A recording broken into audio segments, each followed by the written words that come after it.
The Europa Clipper spacecraft behind me is in a chamber that recreates outer space. We're going to show you how it was put to the test before making the journey to Jupiter's icy moon.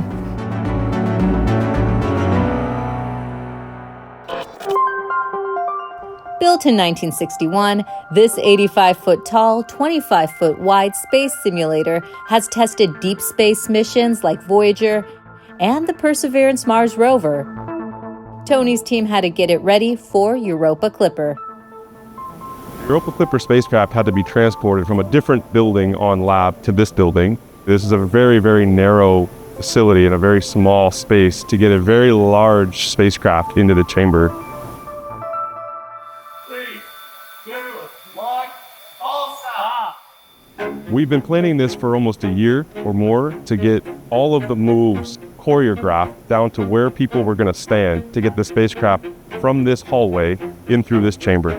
It weighs 6,000 pounds. When the spacecraft is lifted off of its fixture, it is free hanging from the cranes. And the only control we have of the spacecraft is from taglines. A tagline is just a rope like you would see in the Macy's Day Parade as they hold the floats. The tagline operators are our only way of managing the spacecraft's weight as we progress it on the crane into the chamber.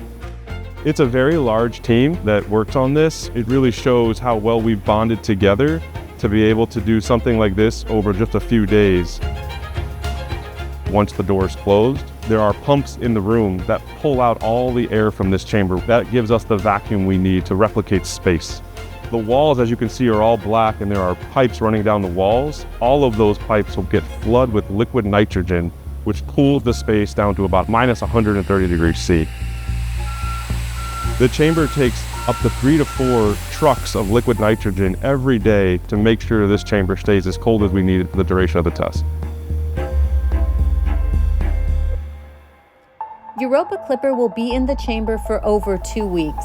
We will go through phases of testing. We will turn on our solar simulator at different levels of energy to replicate being close to the sun, further out from the sun, and to replicate being out by Jupiter.